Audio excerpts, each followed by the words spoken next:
Hello and welcome to another episode of the Construction Corner podcast. I'm Dylan, I'm your host, and today, guys, we're going to be covering two very important things. First is I just ran the Catalina Trail down in Southern California off the coast of Long Beach. It's an island, so we ran the entire island in a day. We'll be covering a little bit of race recap there, why this is important for construction, mental toughness, and really just doing cool, fun things.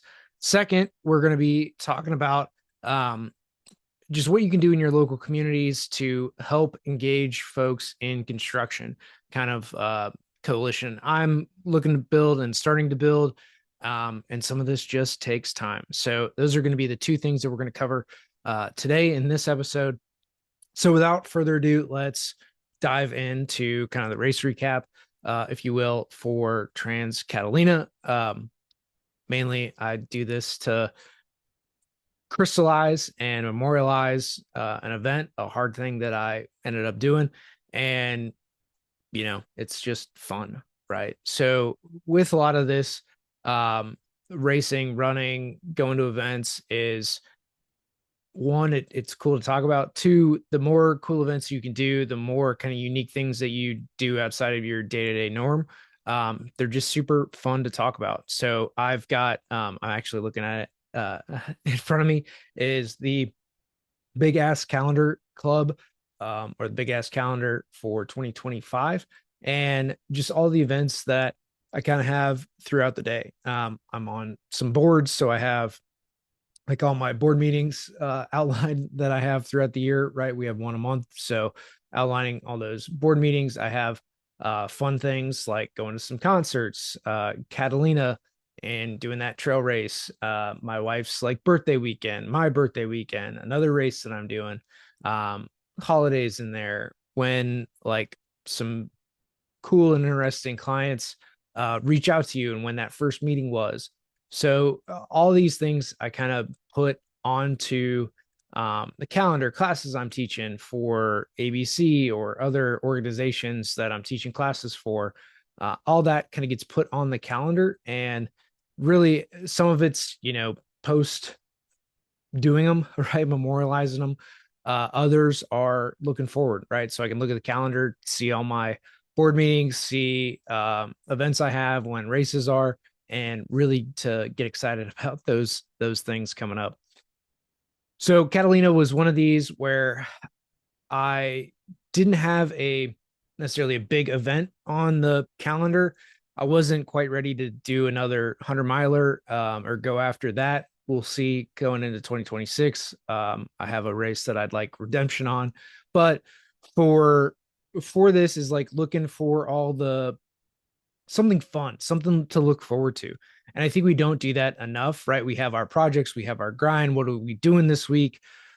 Things like that. Like I need to start putting all the other events I'm doing this year, like all the other shoots and clay shoots, sporty clays, stuff like that up on the calendar too. Again, other events to look forward to that you're excited about. There's some others that I'm doing, community events that I need to put up there now that we have dates for some of these, but things that you look forward to that are out of the norm, and you kind of look for opportunities to do new, exciting, fun things. And it's been a really cool, just big visual, right? This is like it's probably a little bigger than a 30 by 42. I haven't actually measured it, but it's, full size drawing, let's call it, up on the wall with, it's got whiteboards so you can erase stuff, but all that is up there. And so it's really neat to be able to see your year in a single view.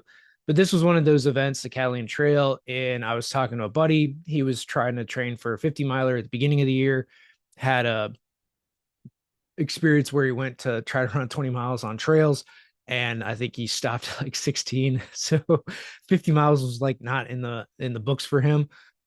Just not something he was going to be able to be successful at. And it's like, man, don't even show up if you're not going to be successful. It's going to be so demoralizing when you go out there, try to run 50, and you just get beat down, right? I've had that with my 100 milers, and it took me 5 attempts to finally cross the finish line at a 100 mile race.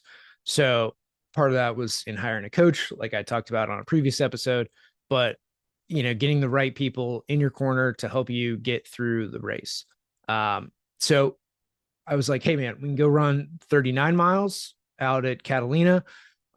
We can train for this. It's going to be a ton of climbing. So you need to find like a coach or something to help you plan for it and get training in to really allow you to be successful in this race, right? You live at sea level, like you live in Long Beach, you're not around trails. So, like, you got to find something to allow you to train adequately enough to go out and climb all the mountains that we're going to have to climb.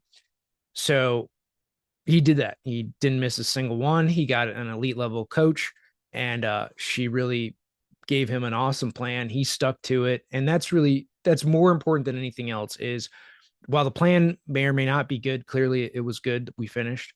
More importantly, he stuck to it. He did every single workout. He did all the things, and that's really where that success comes in. Is he executed on the plan? So in construction, it's the same thing, right? We got a plan, we got to make a plan, then we got to execute the plan. And that execution is sometimes just as hard as anything else. Probably the hardest thing is to actually execute, do what you say you're going to do, and be successful from there. So with Catalina, I flew down there on Friday, and the reason I flew instead of driving the 6-7 hours down to Long Beach is where we took the ferry over to Catalina. Is I didn't want to be so sore and have to drive back. I still have a 2-hour drive from the airport, but that's a little more manageable than 6 hours and being focused and everything else. So, and it was just going to be a lot easier for him to drop me off at the airport, that kind of thing. So, took an early morning flight, got into Long Beach at like 8 a.m. And then we went and walked the kind of boardwalk there, the beach path in Long Beach, got some breakfast, walked through the marina. Just kind of had an easy morning. I answered a few work calls, did things like that, answered emails, all that kind of good stuff. And then we headed over to Catalina. We took the ferry, which is about an hour ride there out of Long Beach. It's kind of nice in taking the ferry over. I'm glad we sat inside instead of just baking in the sun for an hour on the ride from Long Beach to Catalina. Um, get into Avalon, which is like the main little city there in Catalina. There's another town called Two Harbors, which there's not much there, honestly. Some ferries do dock there, but Avalon's kind of the main little town port in Catalina. So we get in Friday, kind of mill around, do dinner, walk around the town a little bit, watch some. We watched 2 documentaries. One was called The Chase, which is about Cocodona 250 mile race there in Arizona, which goes from just north of Phoenix to Flagstaff, and about 5 runners doing that monster of a race. And then we watched another documentary also about Cocodona called 1 Mile Out, following Chad Wright and his successful finish in 2023 of the Cocodona 250. So did that, got up early Saturday morning, got up at 4, met our taxi driver at 5, and then took an hour ride out to Two Harbors, which we then started our run from there. So the whole thing is we got our hotel so that we could run around the island, and no matter what time we finished, we would have a room to come back to, not have to worry about checking into a hotel. We could leave our stuff. So that's what we ended up doing. So hotel Friday and Saturday night, but again, started our run at about 6 a.m. out of Two Harbors, and then we go around the so it's kind of like 2 circles is what the island looks like. So we go really it's on the north side of the island, and we go northeast and then curve back west, back to the kind of where we started, just about in Two Harbors. And then we follow the coast south, go down to Little Harbor, and then cut across the island to airport, and then kind of weave our way back into Avalon. So start out in the morning, 6 a.m. Fog rolls into Two Harbors. You just see a big fog bank, which is really nice to start our day. It was, cool, foggy, which was kind of nice, but we were kind of outside the fog. You could just see the bank right outside of kind of the island. So we had a little bit of a view and whatnot. But again, the temperature was just perfect for our first 6, 7 miles. Then at mile 7, we basically do our first big climb. And through this first 7 miles, again, there's just a ton of camps, both private and there's like a Boy Scout camp, some private camps, um, all this kind of, most of them being in harbors or little bays along the coast there, just north of Two Harbors. So very pretty, very nice area. Then we get into our first climb where we end up climbing kind of 1,700 feet.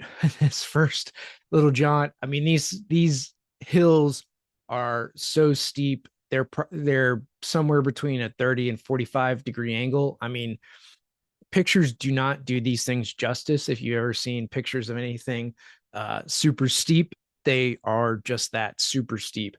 So with this, I mean, it's hands on knees, really pushing to get up.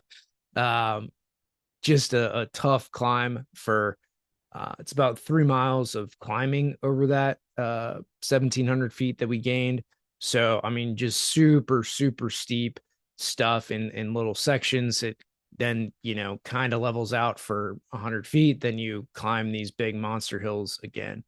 We get to the top of that section, and there's these basically picnic tables with a little awning over them that are spaced throughout the entire trail, which these ended up being kind of like little oases where we could sit down, catch our breath, hydrate, get everything back in us, and then continue on. So get to the top, then we end up ridge running for a few miles, and then we basically start our descent back down into Two Harbors. So this first loop is about 13 miles. We get into Two Harbors, and the reason it's named Two Harbors is there are two harbors kind of opposite each other. So on the, I guess it's really east and west sides of the island there are two kind of big harbors with a big kind of almost like a grassy plain. There's some houses built into it. So it's a very small town that's there, and kind of just this grassy plain between the two harbors. And I'm sure that's how it got its name. The one on the east side of the island is a little bit bigger, very nice harbor.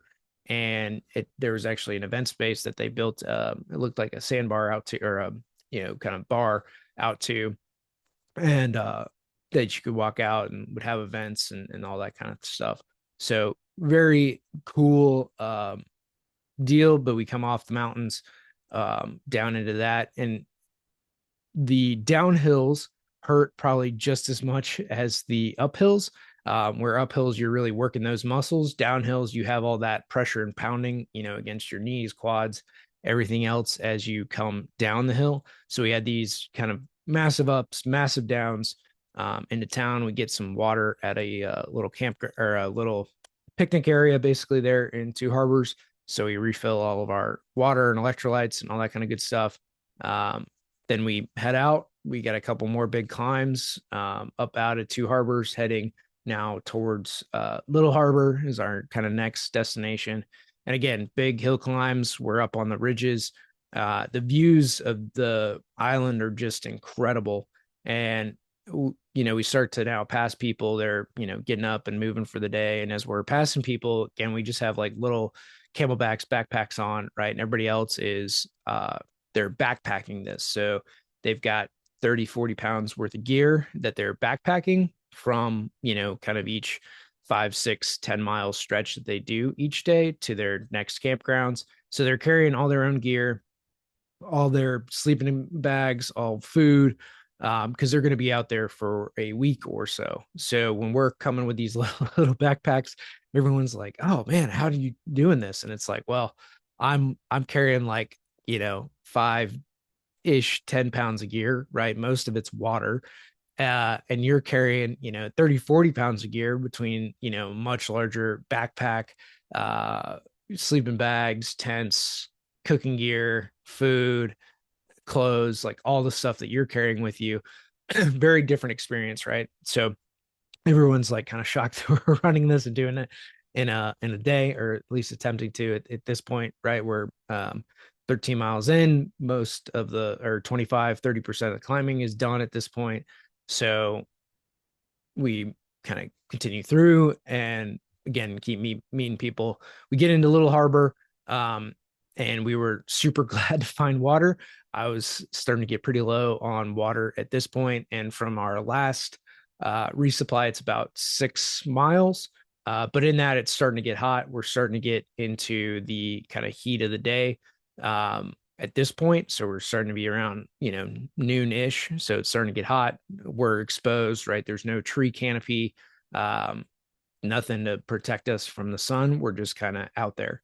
So we refill in Little Harbor. I honestly did not pack enough electrolytes for this trip. I thought I could do it with less electrolytes, and just drink more water. That was not a good call on my part. I had, my electrolytes for the first section of the day, and then I had basically enough for another refill, but I ended up needing 3, 4 refills on the day. So I was a little short on electrolytes, honestly, for the day. Sweat a lot more than I thought I was going to. And just that exposure really gets you more than you think it's going to, right? So from Little Harbor and getting in there. We ran across the guys who were coming and filling up water in Little Harbor. He ended up just like, I think, feeling sorry for us and giving us some nice cold water as we're filling water out of a spigot there in camp. So that was super nice of him, right, to give us some nice cold waters. And then we continued our journey. So from here, again, this should have been an easier portion of the day, but just being exposed, the guy that I was running with really wasn't drinking enough, not putting enough electrolytes in. Thought he needed to conserve water, and it's like, dude, you gotta drink, right? Being out here, and this is really a good thing for good lesson for most everybody is that if you start becoming dehydrated, if you're not eating and drinking properly in these races or even on a job site on a hot day, then you ultimately become a liability to the team. And so, even though, yeah, you've now got water, but you're dehydrated, you become mentally unstable because your brain's just not functioning well, right? You're dehydrated, heat exhaustion, all these other symptoms now set in to where it's like, dude, now if you misstepped or fell off a cliff, now I have to figure out how to go and get you or get help or whatever else, right? You now become a liability to the team. And that's not something that you want to have happen when you do these things. So I once later on when we got him back and hydrated again, it was a big to do to like uh, enforce this lesson for him once he felt better. So anyway, through this next Little Harbor to the airport, basically in the middle of the island. So in that 6 mile stretch was pretty rough. Again, hot, super exposed. It really wasn't that much of a climb and hilly at this point. It was just, we're baking in the sun in the middle of the day. There's still some climbs, still some hills. They shouldn't have been as difficult as they really were. And under fresh legs, they would have been fine. But the day just starts to wear on you. So we eventually get to the airport. Here there's basically a little restaurant, snack deal, right? You can buy trinkets, souvenirs, that kind of stuff in the island. And from here, this is at mile 26. So we got about 13 miles left. So we're 2/3 done with our day at this point, mileage wise. So we get in here. It's about 2:30, 3 o'clock by the time we get into the airport. So we get in, get some Gatorade, get some waters. And what I ended up telling my buddy was like, hey, take this salt shaker, on the table, and then pour a bunch of that into just that water, right? It's a cheap, easy way to put electrolytes into you. And he poured, God, it had to have been a couple tablespoons of salt into that bottle, drank it, and like within 2 minutes, basically just instantly perked back up, was like, oh my gosh, this is like, I am a completely different person from not knowing where he was or what we're doing to like completely lucid, alert, sound mind. He's like, wow, this is incredible. It's like, yeah, man, clearly you did not have enough electrolytes or water in you, and we've now rebalanced you out. So I had some potato chips, got some Gatorade in me, and here I ended up actually eating just too much. The chips helped, but I ate too much. So for the next couple miles, I just felt bloated and a little heavy as we went through the rest of the trail. Again, hills were kind of hard in this next section. Nothing that should have been too crazy. It's just, you're wearing on you on the day, right? You're 30 miles in, a little harder than you kind of want it to be. So from here, we get through another couple campsites, that kind of thing. I'm kind of starting to lag a little bit. I mean, we did spend like an hour in the at the airport, getting, drinks, refreshing our gear, all that kind of stuff, just taking a load off, getting my buddy rehydrated and electrolytes put back in him. From there, we kind of make our way, and then we end up at the um, top of the mountains, basically behind Avalon. So we got this point 4 or 5 miles left to go. At the 5 mile mark, we did make kind of a wrong, or we didn't make our turn. So what happened is, went about probably quarter mile past our turn, realized like, oh hey, we missed it, come back, and then get back on course. But when we're 4 miles out, we can see the city of Avalon, and it's just down there. So it's like, how the heck are we gonna do this? This is like right at sunset, which is about 8 o'clock. So for the next, really, we've had our headlamps on from a rest stop that we, like a little park that we stopped at to refill our water, top off, as we make this last kind of push into town. Then, so we got our headlamps on. We kind of, it's not missed the trail, but there was two trails. One was like a straight shot off the cliff, like you took a left and you went straight down. It's like, that's not really safe. But there's another trail up, maybe 100, 200 yards, that we ended up taking, that seemed to be well used, well worn, a little more maintained. So we ended up taking that trail, and then about 20 minutes into that, it was dark enough, and then we started getting into some trees to where we needed our headlamps. So we got about hour and a half running, um, in the dark, right about 8:20, 8:30, right when it's like fully dark, using our headlamps, getting that in, and then making our way down into um, Avalon. We passed, there's a big campgrounds kind of at the bottom of this trail where everybody doing the Trans Catalina, that's kind of their first night camping spot. So as we're coming through, you kind of hear everybody, and we're the guys, running through and with headlamps on and running through. And a few people recognized that we just had, completed and ran the Trans Catalina Trail. So that was kind of cool to get acknowledged, and people realized what we were actually doing out there. And then we run through town into Avalon, get to our hotel, and we run round it a little bit and keep going to get, a nice clean 39 miles in.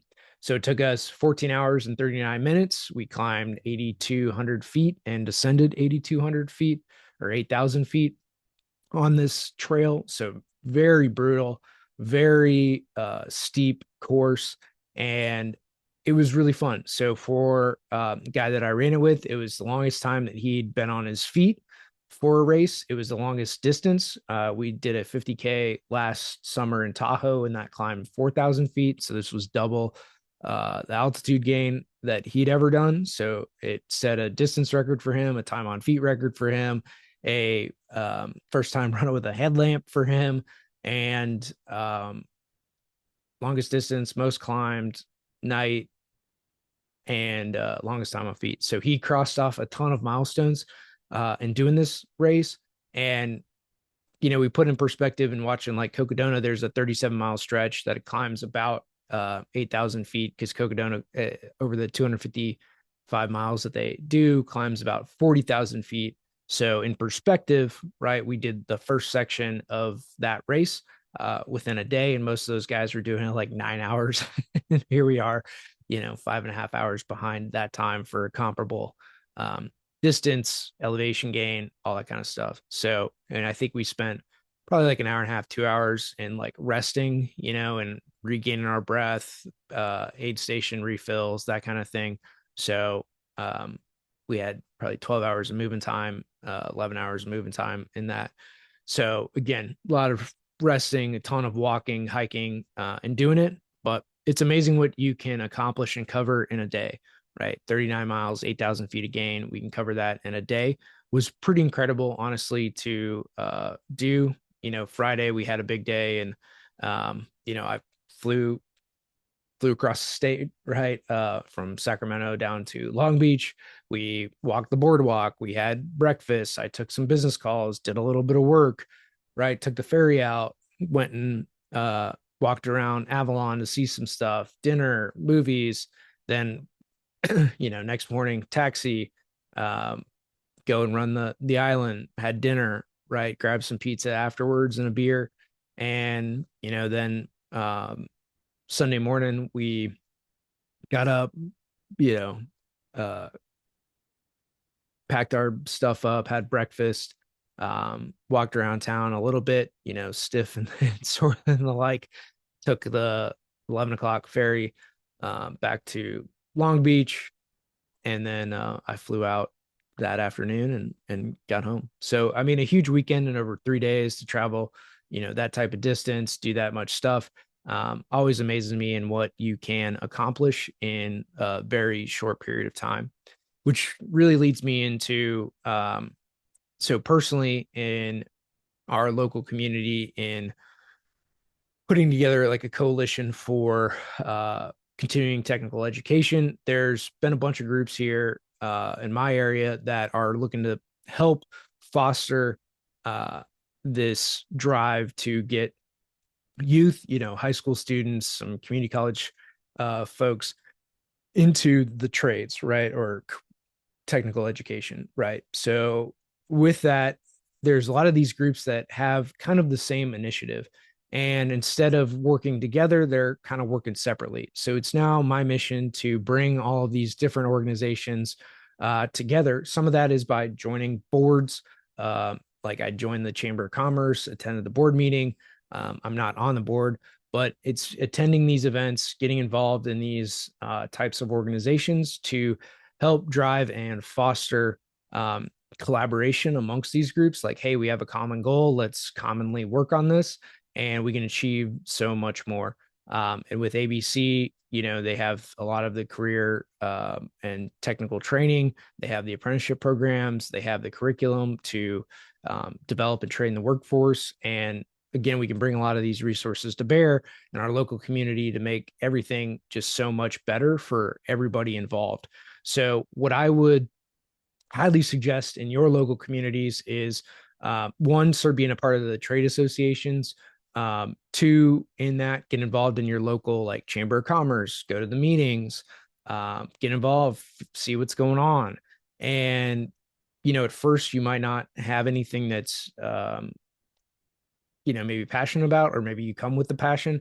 And again, be quiet, listen a lot, and then, have your input as you go through it. And that'll be hugely beneficial to you as, you want to move some of these programs forward. You're going to have to spearhead a lot of them and really be the champion of those events and initiatives, causes, right? Like something as simple as I say simple, but putting on a career fair for high school students to come in, community college students, or just other young professionals or professionals that are looking for different opportunities with contractors or construction, or just seeing that it's a possibility here in the area. So I want to really emphasize that getting out in your local communities, joining these boards. I know it takes some time, it takes some effort, but the goodwill that gets generated out of doing this, showing up, putting in your time, effort, energies to help these local groups to move forward.